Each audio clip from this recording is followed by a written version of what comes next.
I got all I want, and I got all I need, and I got everything. I got you and me. All I want, I got all I need. Marriage is the best. Hello, and welcome back to Marriage is the Best. I'm your host, Peter. And today we're going to be talking about marriage and finances. Two of my very, very favorite things to talk about. Now, you may be thinking, I wonder if that's true. If, this is actually two of my favorite things, but it is, finances. Finances are awesome. Super fun, super, I get pumped when I hear numbers. I am excited when I get to talk about budgets or talk about debt pay downs, not debt generally, but debt pay downs, or, if somebody's winning in the financial area, it just pumps me up. That's one of the things that really excites me, is when people are putting that part of their life together. And so, I'm excited to talk about it today. Becca and I started our financial journey together about 10 years ago. Our anniversary is coming up here on January 16th. And we're going to be celebrating 10 years of marriage. So we've been working together for a long time. At least it feels that way. Probably not that long, compared to most, and, longer than some. But anyways, we've been working on this thing for 10 years together, and it's definitely been a journey. So just because I love marriage and finances doesn't mean that they go together very well. In fact, sometimes they go together as just about as good as peanut butter and pickles. Now, unless you're my dad in the 80s, then you're probably thinking, wow, that sounds disgusting. But money is the leading cause of stress in relationships, according to a 2022 APA study. And financial disagreements can be a major predictor of divorce, which recently Kansas University did a study on that. And I mean, I think there are new studies, but there are all, I think, a lot of old studies as well that point to the same truth. But it's holding true, and it makes sense that it's holding true.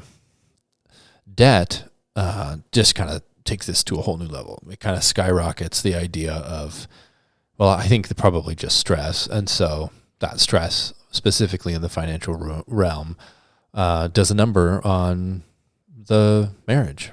Couples with significant debt are twice as likely to fight about finances.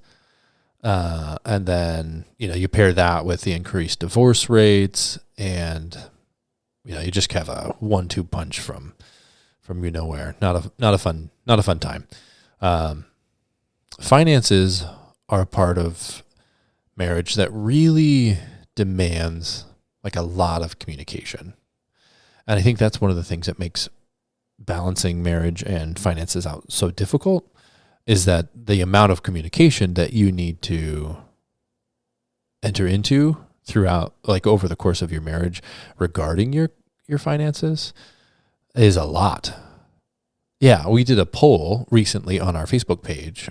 Shout out to all of the wonderful individuals who joined our Facebook page. And if you're interested in joining that, feel free to search us out. It is just Marriage is the Best. So we got a bunch of different responders to our Marriage is the Best poll that came out on Wednesday. It was just asking, how often do you talk to your spouse about finances? Specifically, how often do you and your spouse discuss finances? We had 6 marriages say that they discussed it weekly. We had 6 couples say that they engage in monthly conversations on finances, 1 quarterly and 1 every year or so. It's one of those things that it just takes a lot of communication in order to move through it successfully. On top of needing to compromise, on top of trying to get and stay on the same page. And I mean, it's just a lot of work. It's a lot of work to do finances in marriage well. And the work that you put into staying on the same page financially definitely pays huge dividends. Knowledge. It's supposed to be the other one. Yeah, this one. because of the dividends that you get at the, anyways. So at the office, I have seen just a huge range of different people in different situations when it comes to their finances. I've seen people with tons of debt. I've seen people with out of control spending, obviously. I've seen people, making a ton, but not making it work. And then I've also seen a lot of successful couples. And there's a huge difference between having a couple come into the office and sit down and say, like, oh, that's one area that we have down pat. Like I kind of breathe a sigh of relief. Like, okay, like we're not stressed in that area. We're okay. The needs are met. Hopefully they're working together or at least on the same page. And that takes this huge barrier, this huge hurdle, if you will, away from working on the marriage. When that is secure and there is an understanding within the couple of working together and communicating and staying on the same page, and there isn't any amount of like misbehavior, erroneous spending or difficulty communicating about the spending or even like from the male to the female, maybe it would be like controlling or I mean, obviously that actually goes both ways, or at least it can. There's not the control element. There's not the walking on eggshells element. There's not the distrust or mistrust that's developed over time from poor decision-making or poor habits. When any of those things are present, it creates an entirely different dynamic within the couples counseling sphere. Yeah, I would almost say like a special kind of turmoil, if that would be a helpful word picture, just turmoil in the session, turmoil in the marriage. It comes with a sense of unease, like a queasiness, and I think it elicits in my heart and mind, like, is this ever going to be okay? Like, are they ever going to be okay? Because finances touches everything. When we think about marriage and finances touches your emotional health. It touches your stress levels. It touches your hopes and dreams about the future and retirement, if we ever get there. It touches the present moments. It touches the past. It touches your family in a very unique way. And then it touches your extended family. And even like across generations, it'll touch people throughout the generations, either with blessings or cursings. When you're talking about finances, you're talking about putting food on the table, right? You're talking about enjoying fun. You're talking about date night. You're talking about celebrating anniversaries. All of these really important sustainable systems are impacted and touched by finances. Now, caveat, you can do finances. You can live below your means and still go on dates. You can live below your means and not have to spend a whole lot when you're trying to do regular dating. It's more difficult, I think. It also can be kind of more fun. It can be a bit of a challenge to really hone in on what are things to like really challenge ourselves to find things to do that were cheap and really low cost so that we can continue to invest in our marriage while also not breaking the bank. Oh, wrong one again. There we go. Get it? Anyways, jeez. I don't use those all that often. All right, let's move on. So when there's turmoil in the finances, you're going to find uneasiness or queasiness or questions or difficulty or mistrust other places as well. It just, it can spread so easy. Once you've established a behavioral pattern in your finances, it's difficult to break out of that. There's a bit of an addiction that can come with spending, and so I think that's part of it. But once you've locked in, there you go. Once you've locked into kind of a pattern of spending, it's very difficult to break out of that. And it takes some doing. It takes some work. Not impossible, but it definitely takes some doing. On a behavioral level, I think it's easy to start bad habits in your finances and then, just difficult to work your way back. Oftentimes, when those kinds of behaviors root themselves down into the foundation, it's incredibly difficult to root them out. And people also find themselves kind of fighting against themselves and then also fighting against their partners. And some people end up fighting against Murphy's Law, where just everything goes wrong and everything seems broken. And you can, based on your behavior, you can kind of lock yourself into a constant, perpetual cycle of chaos in your finances.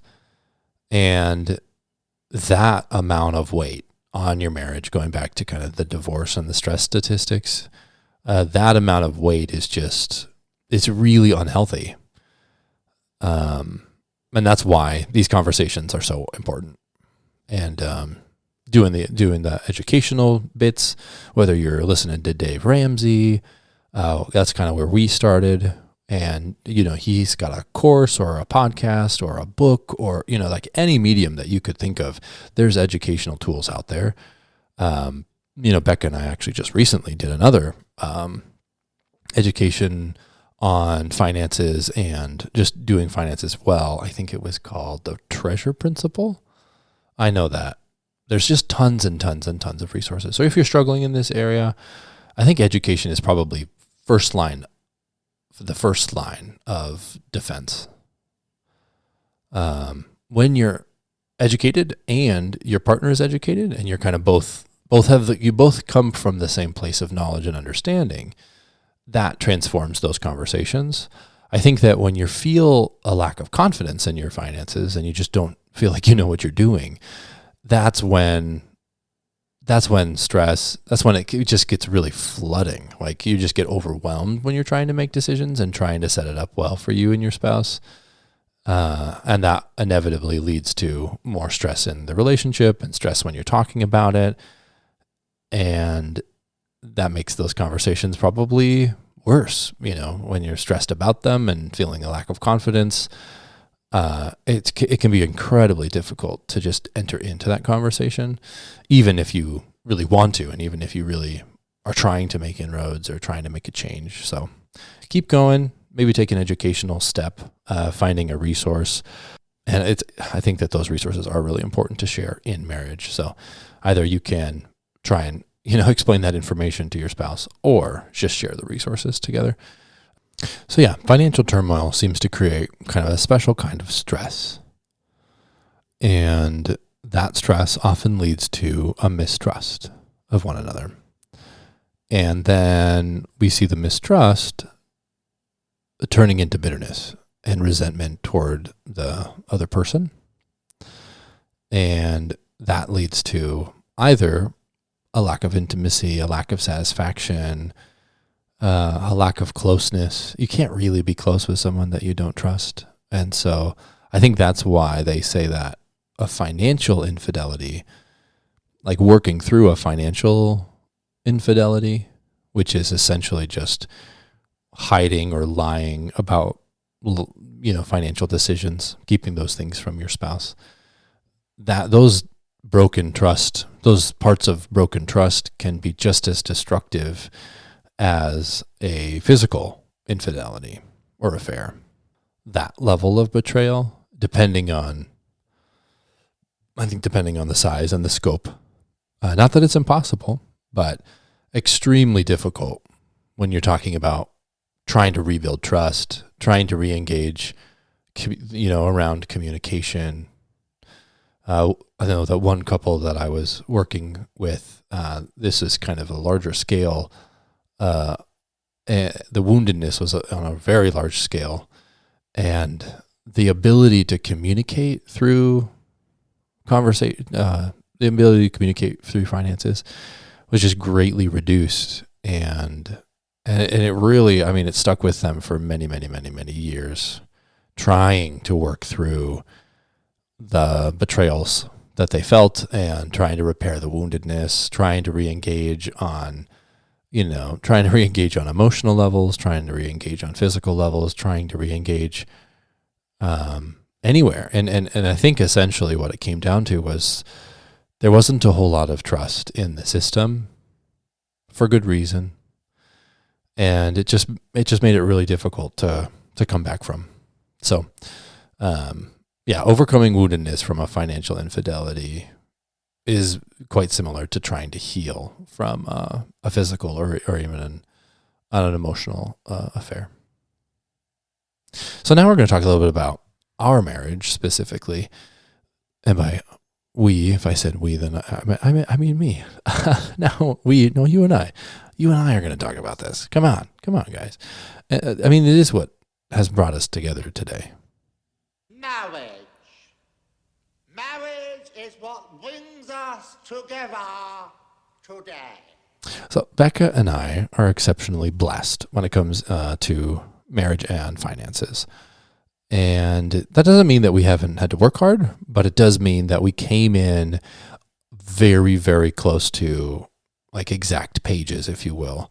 And so that was a huge blessing, and it made it a little easier to move through hard conversations and to work together and to be on the same page. So I want to tell you a little bit about that. Becca worked her way all through college. She worked in high school. I don't know.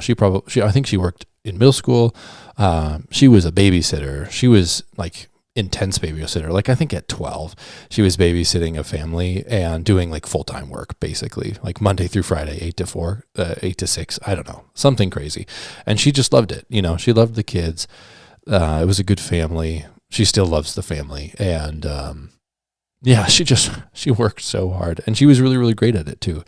In college, she worked probably like 3 or 4 different jobs. I think she worked as a nanny, a bunch of different part-time nanny jobs.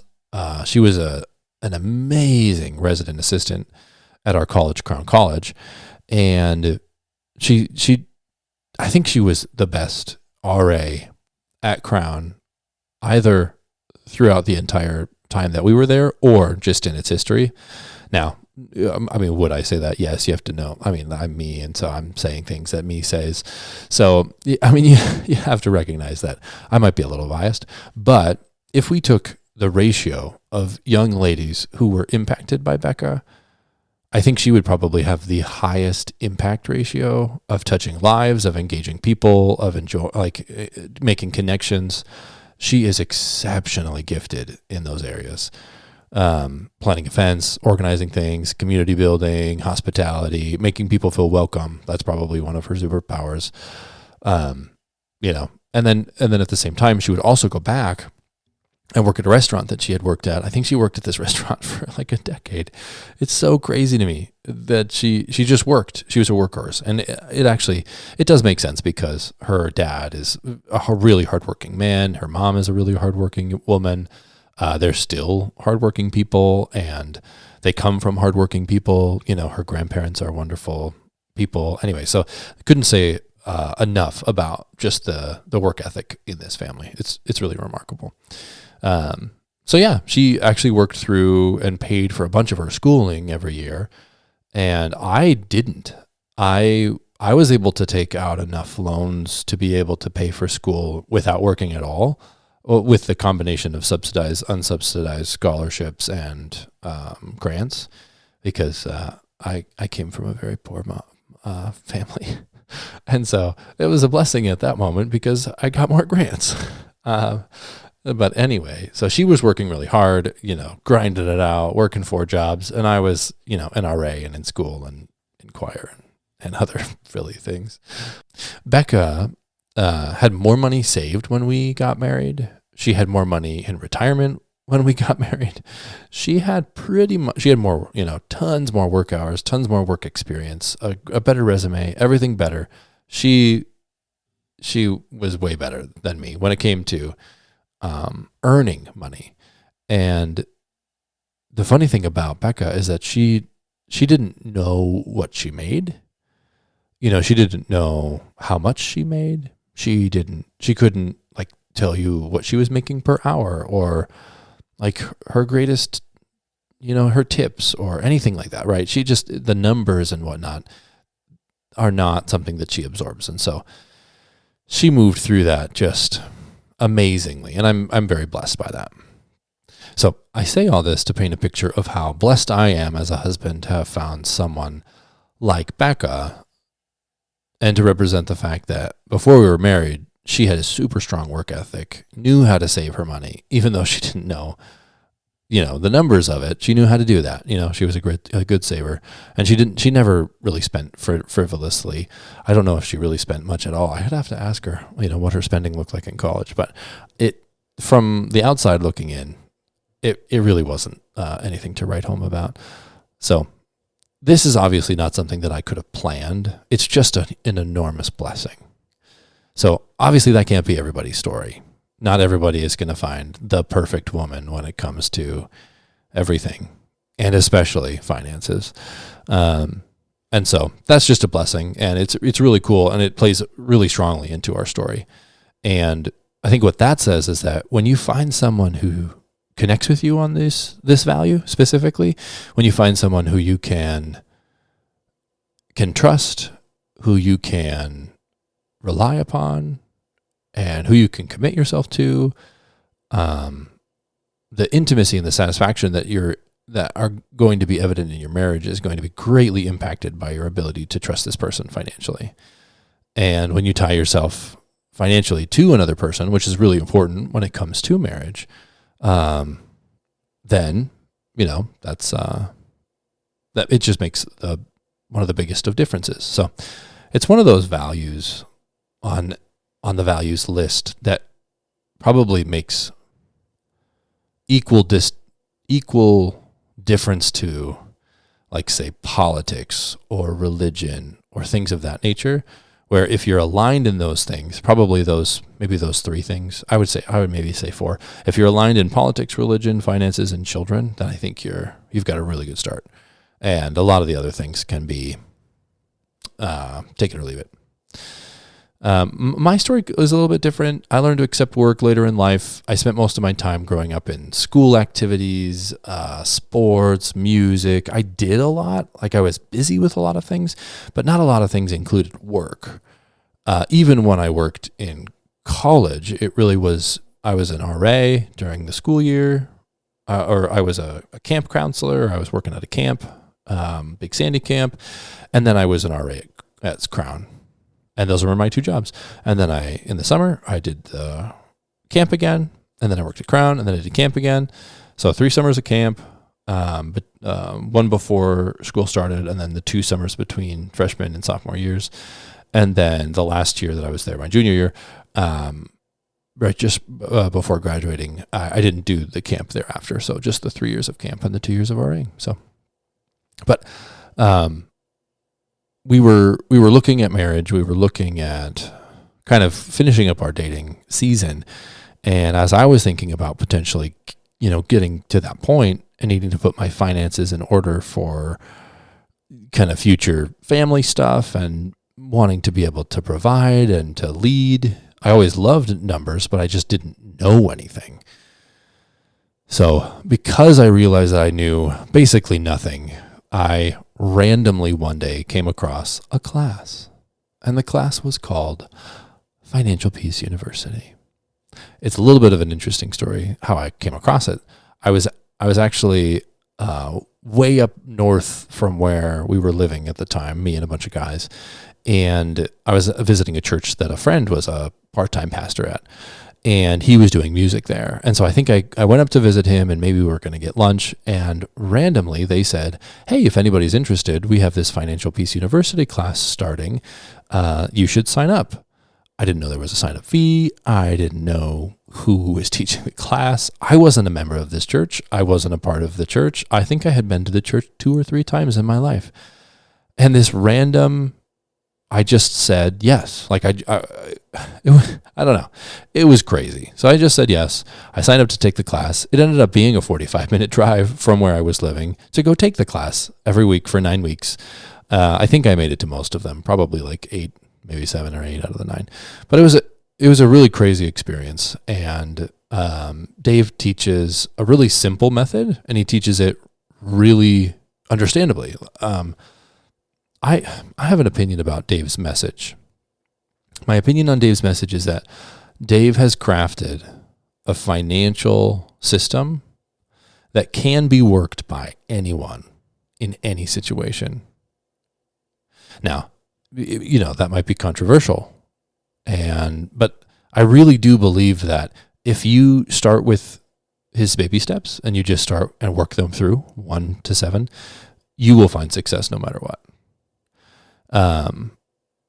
It's a really simple, really wonderfully laid out system, and it's because of its simplicity and because of how easy it is to understand.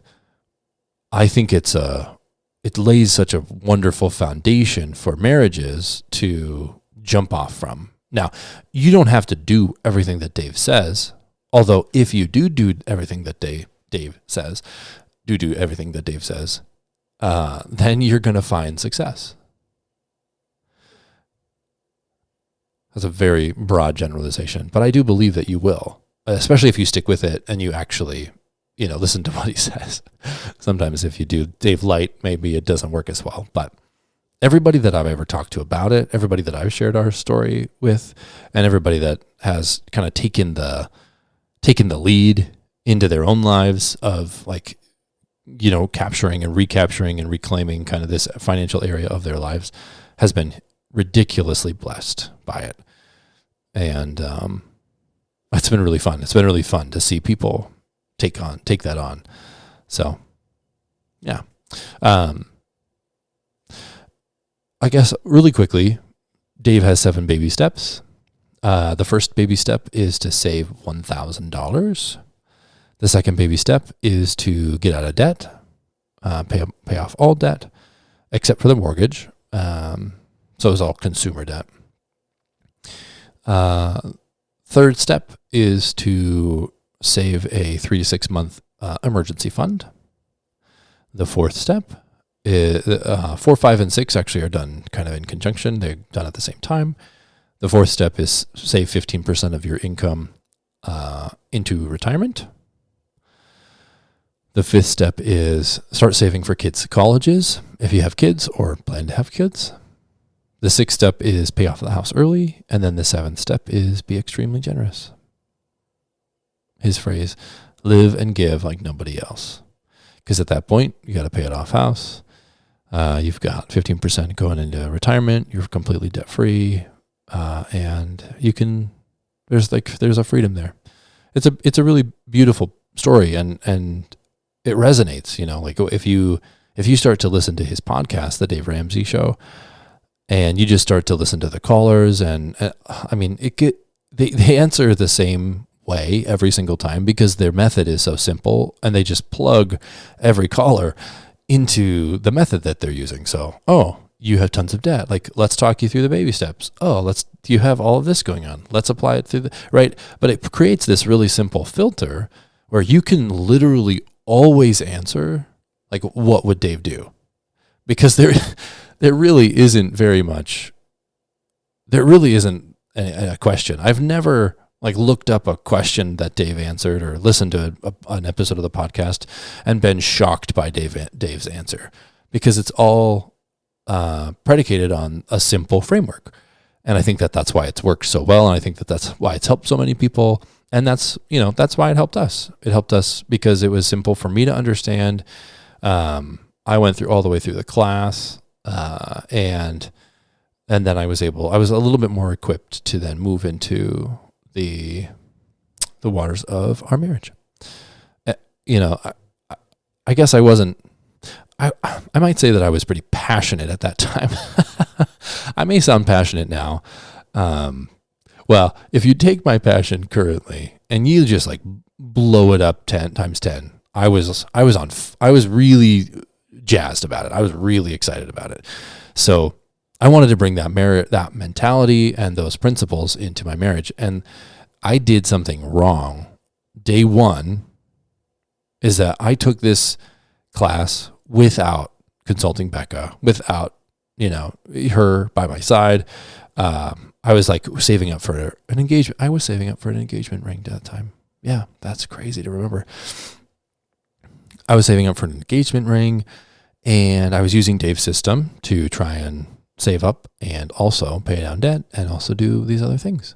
So that passion isn't always super helpful when you've got someone who just is stressed out and overwhelmed by numbers. So if you really want to talk to the numbers and they're like, hey, that stresses me out, don't talk to me about that, then, that kind of breaks down the ability to communicate. So we had to get over that. So discussing budgets, discussing anything that has to do with finances or numbers can be really stressful. And then, explaining where the number's coming from overwhelms her brain and she shuts down. And then she's like, I'm done with this. And I'm like, hey, why are you done with this? And then I'm trying to talk and she's trying not to listen to me, and it can go nowhere good. But thankfully, she has been an incredible teammate throughout our whole marriage, even though, despite the fact that she's not a natural numbers gal. So early marriage, we made next to nothing. We had nothing. And I think for the first 5 years of our marriage, we made under $40,000. Obviously, that's not 2024 numbers, but that's back in the day. And in those 4 years, we lived on way less than what we made, and actually started paying off debt right away. Even making nothing, we were still paying off debt because we were living so far kind of below our means. Becca came into the marriage with no consumer debt. She didn't have any credit card debt. She didn't have any car debt. She didn't have anything of that. And I think she had $25,000 in student loans for her undergrad. I'm pretty sure that was the case. And then I came into the marriage with no consumer debt, no credit cards, no cars, no nothing like that, and $20,000 in student loans. So pretty close, really close to each other. I would actually increase my debt even after going through Dave Ramsey's course. I know that was heretical. That was not good, but it was in order to get my master's. And so I think I ended up accumulating about $45,000 in debt for my undergrad and master's, and then Becca had the 25. So let's just say 70. Let's say 70. Let's say that we worked through $70,000. Now, I might not be remembering that exactly right. I think my number was 45, and I am the numbers guy. So, I should remember, but I can't remember if Becca's number was 25 or if it was like 30. Because for some reason, 80, it's like 80 or 85 stuck in my head, but she definitely didn't have 40 coming into the marriage. Anyways, I digress. So we used Becca's savings. She brought more savings into the marriage, and by living on less than we made, we received some state assistance with insurance levels and stuff because our income was so low. And then we got tax returns, and because we were having babies right away, we were able to use some of our tax return money and kind of extra tax return money, because when you have babies, you get a little bit extra tax returns, especially if you're not making anything. Because we were living so far below our means, whenever we got any money, whether it be a tax return or a little bump in income or just a good week or a good month, whatever that might have looked like, we knew exactly where we were going to put it because we had this very simple, very clear plan. And so we just plugged in extra numbers to debt. We cash flowed a bunch of cars or car repairs. I think we owned something like 9 cars, and really wasn't negative in any of them, I don't think. We would buy one for $1,500 and drive it for a long time. And then, I think we actually sold that same car for $1,500 to $1,800 just a few years later, because we were ready to roll into the next car. So we just got, because we were committed to never financing a vehicle, we got better and better and better at buying good cars and cars that were going to last. But also we bought them cheap enough where if they broke down on us, it wasn't going to be this huge ruinous loss. It would be difficult and stressful. And we did actually end up having cars a few different times break down on us because of the kinds of cars that we were buying.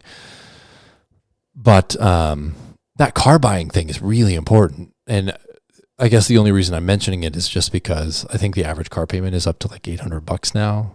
And you can't, long term, I don't think that you can make a reasonable, an average wage, Average household income, I think, is like 75, 76 right now. That's the last number that I heard. And so you can't make 75, 76 and make an $800 car payment and then like really win in your finances.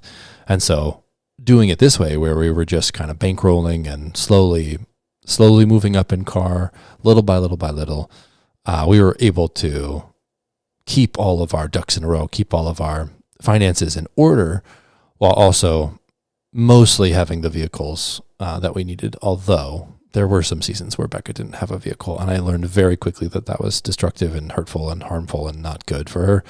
And so later on, I just kind of dedicated myself to, if any of our cars break down, like this is not I'll get to this in a month. This is I will get to this today or tomorrow, or, in a more speedy and more speedy timeline. In that time, Becca kept her spending to an absolute bare minimum, a remarkably bare minimum. And it moved us through the season.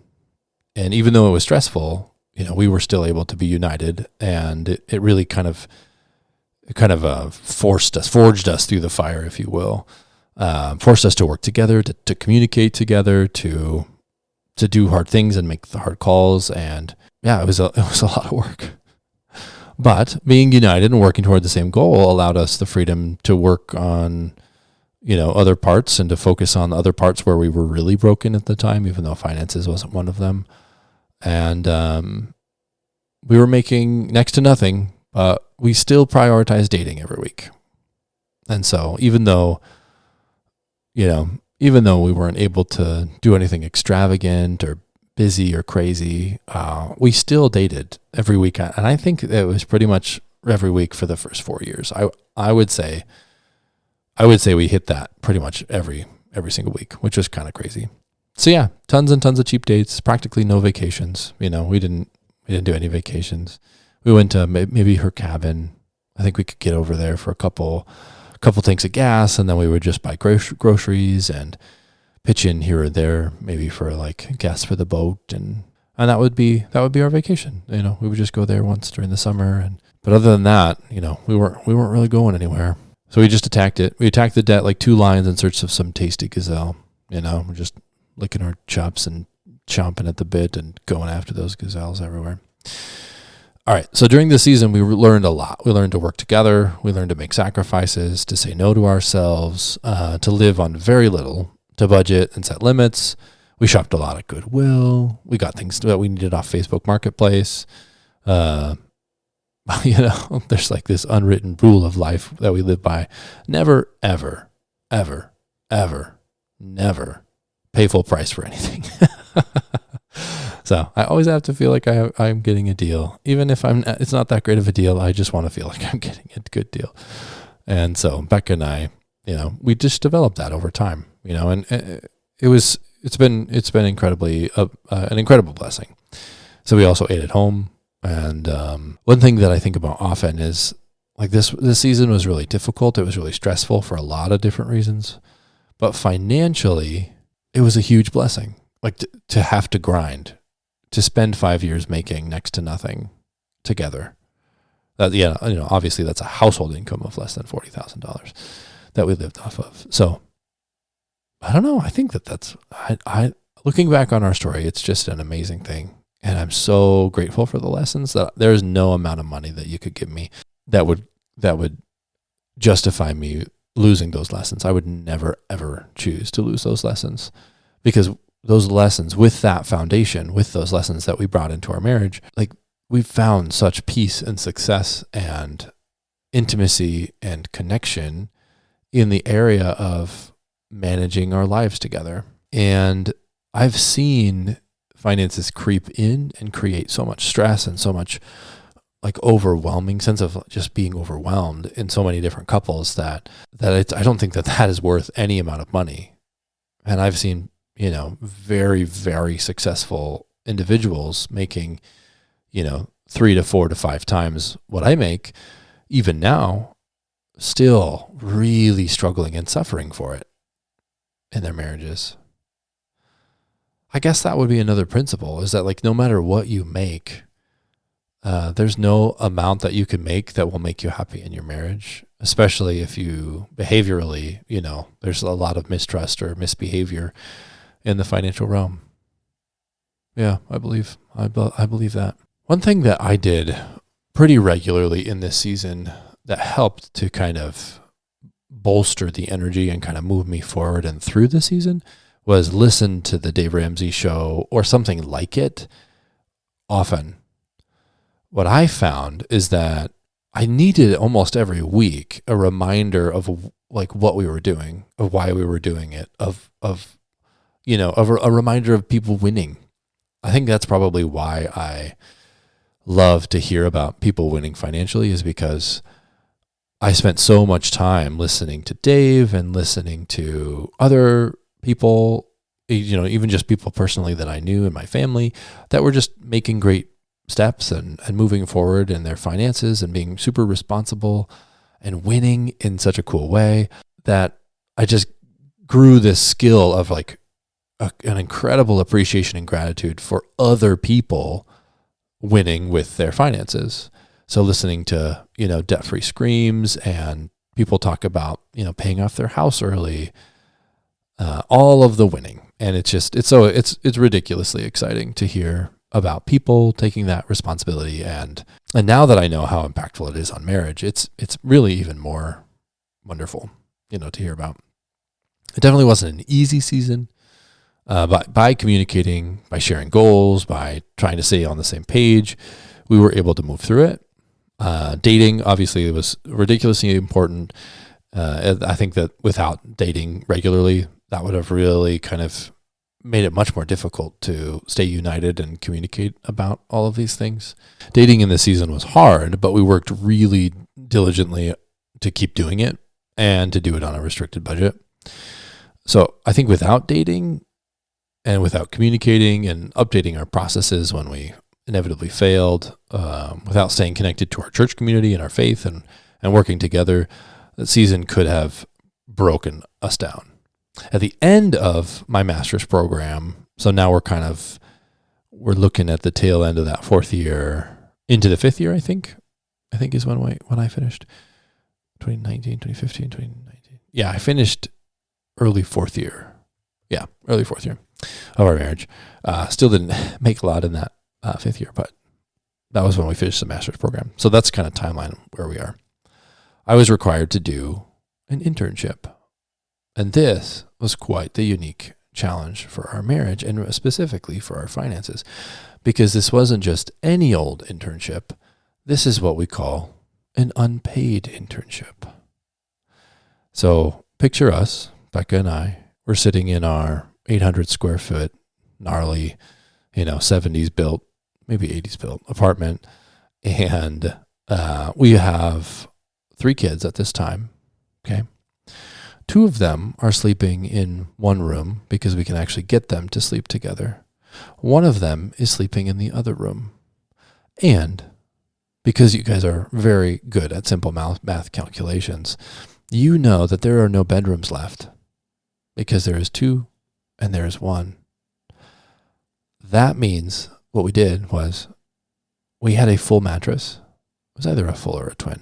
We had a full mattress that we would tip up. We would put it up against the closet in the front entryway.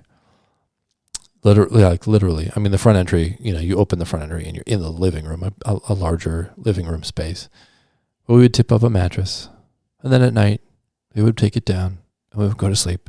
And in the morning, we'd tip the mattress back up and we'd have our living room back, mostly. But that's how we lived. And 3 kids, making nothing. And then this internship, it was an internship for 1 semester, and we moved through it completely unpaid. So we had to really buckle down in order to get that to work. Step 1, we had to actually stop paying off debt for a little while before so that we could really bolster up our savings in order to kind of fund ourselves for the months that we were going to be unpaid.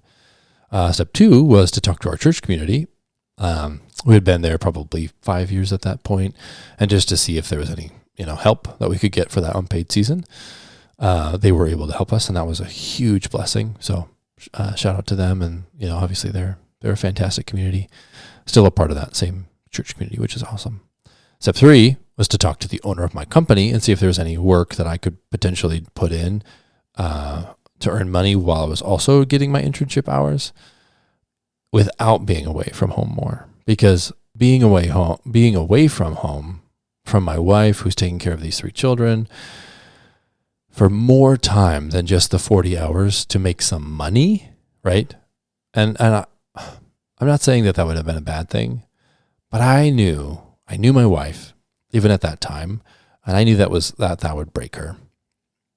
For me to take 40 hours away and then to leave to go to work, 20 hours somewhere or to, delivery something, it would have broken her. And I can guarantee it, it was such an important thing for me to find creative ways to move through that unpaid season in order to move through it so that my marriage was taken care of and that because the marriage was such a high priority and value, it needed, it was expressed in that way. With those 3 things in place, we just cranked down our spending to nothing. We ate metaphorical beans and rice all day long, went nowhere, did nothing, kept dating, but spent nothing, and moved through the season. It was a ridiculous challenge. It was crazy.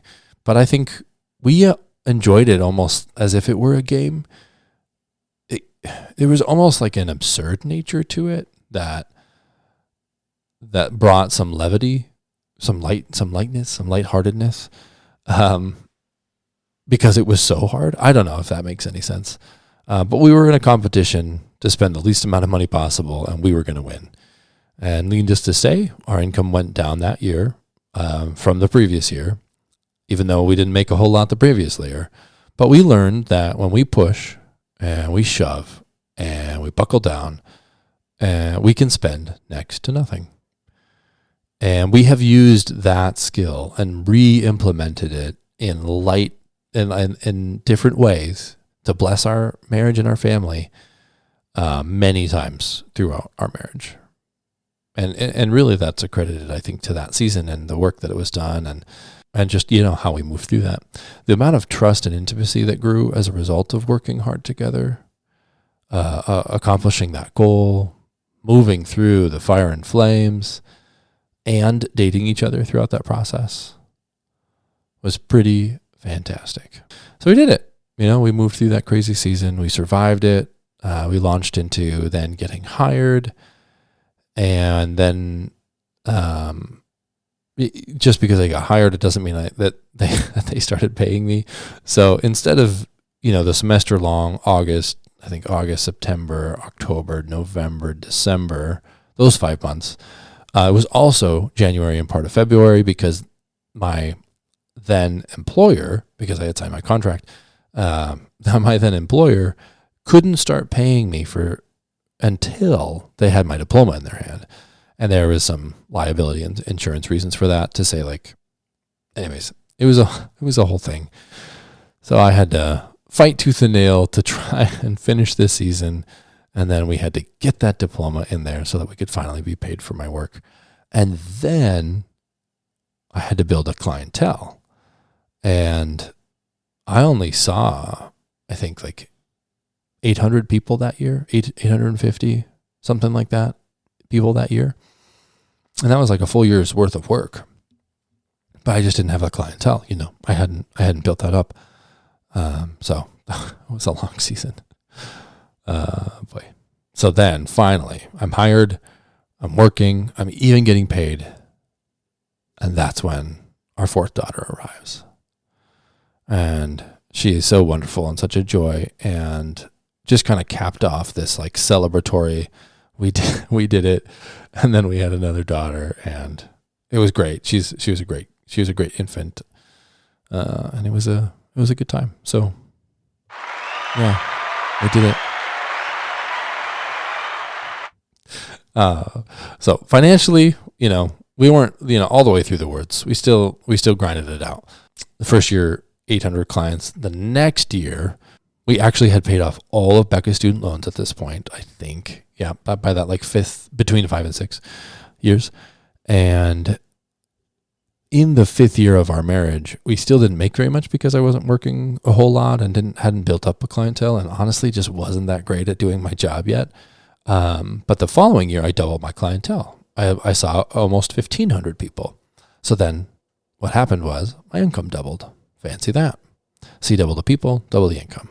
The trick was that Becca and I actually kept our lifestyle down at that same level that we were for those first 4 years, all the way through the 5th year.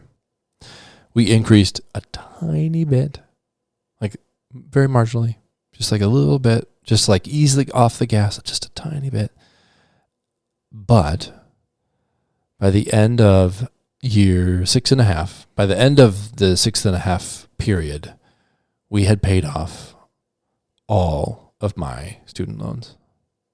So between me getting hired January of 2019 to August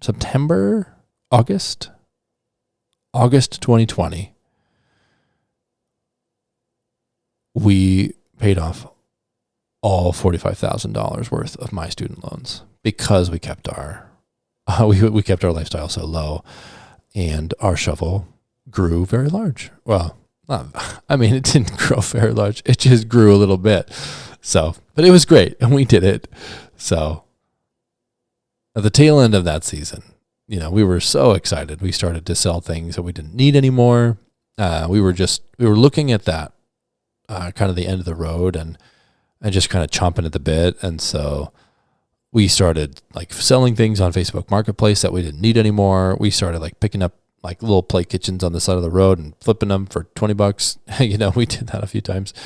But we just like went after it, and we've used that little like pick up something for free and get rid of it, for less than free, more than free. A few different times throughout different seasons when we just were bored or needed, something specific, but we didn't want to use income to pay for it. So that skill developed slowly and has looked different in different seasons, but it has never brought in anything to write home about. Obviously, it was fun. It was rewarding. It edged us closer and closer to our final goal. So once everything was paid off, we started in on our emergency fund. So that would be baby step 3. And a few months later, probably like 3 months later, we had saved up our emergency fund, and we took all 4 kiddos to like a hotel water park. We ate out. We screamed that we were debt-free in a Culver's parking lot. And even though no one was around to hear our screams, we accomplished a level of financial freedom that has continued to bless our marriage today. So that's a bit of our story. I would call that like the first half of our story. And the financial footing that we created, it took what seemed like forever. We spent, let's say 5 years paying off Becca's student loans. Literally, $25,000 is a lot of money when you're making less than 40. But we spent 5 years. I don't even know mathematically if that makes a whole lot of sense, but we did it, We spent those first 5 years paying off Becca's student loans. We spent the next 18 months paying off my student loans. We spent the next 3 or 4 months saving up an emergency fund. And those 3 steps, moving through those 3 steps, set our financial foundation in our marriage up for success. And that foundation has been so solid throughout the rest of maybe the part 2 or the next 4 or 5 years, probably 4 or 3.5. So we did it, making the sacrifices that were necessary for those seasons to set ourselves up for success has blessed our marriage immeasurably. It has encouraged such unity, communication. It develops skills and patterns and habits of behavior, not all great habits. We still, have financial snafus that we run into. Nothing major, nothing huge. But so much of that really has to do with just putting in the work to set the foundation at the beginning. And even though it took 6.5 years to get there, to pay off all of our debt. It took us 6.5 years. We did it 5.5 years. Anyways, we did it. And we have spent, the next 5 years, 4.5 years, continuing on in that program. And maybe at some other point in time, if y'all would like, we can jump into what happened, financially speaking, in the second half of our marriage. Because that's a pretty cool story too. But I wanted to share some of these financial wins, partially because if you're struggling in your marriage and if you're struggling in your finances and you need some hope, you need some inspiration to kind of look at that and to do something about it, I hope that this would maybe start that conversation. And I hope that might lead you to looking up Dave Ramsey, looking into Financial Peace University if you're a class kind of a person, reading his book, The Total Money Makeover. And no, this is not an ad, and no, that I'm not being paid to say any of these things. I recently found Caleb Hammer, and he's a YouTube guy who does, I think his YouTube channel is called Financial Audit. And he's crazy, and he's dramatic, and he yells at people, and he swears a lot, and he just tears into these people about their poor financial decisions. So if you're looking for more of entertainment value and what not to do, then maybe watching some of his shows, his financial audits would be funny and, helpful of what not to do, or, listening to some debt-free screams. I think also just like talking to people who have either done Financial Peace University or just are winning within their financial pictures is really helpful. I would suggest continuing to really invest in those kinds of conversations because of the amount of benefit that you will receive long-term in your marriage. And it'll pay dividends, it'll pay you back. And because of how marriage and finances interact, you will never regret putting in the work and making the sacrifices that need to be made in order to set you and your spouse and your family up for financial success. So that's all, folks. Thank you so much for sticking with it. Thanks for sticking with me. If you guys are here, way to go. You processed through this, man. And I'm proud of you. If you have any questions, feel free to reach out. We've got that Facebook group. Feel free to join it. I'll be posting, or Becca and I will be posting there. We'll be talking about some polls and different things like that we'll use in the show. We are going to be sending out funny memes and things that we find, because Becca loves to find different things that are super funny. There's already a couple out there. Feel free to, go watch those. They're fantastic. They're super funny. We'll also be giving, fun date night ideas on Thursdays, because that was our date night for the first umpteen years of our marriage. We've got book resources in the comments section, not the comments, but the show notes. I'm a part of a group called Counseling Care. And if you are interested in any counseling, not financial, but mental health wise and marriage wise and family wise, feel free to look us up at counselingcare.us. It's a phenomenal resource, and really, really wonderful people are on there. So yeah, that's, I think, about it. And I'm going to edit this thing and get it done. Get it out to you guys. So I hope you guys have an awesome day. Happy Monday, and we'll talk to you later. Bye, everybody.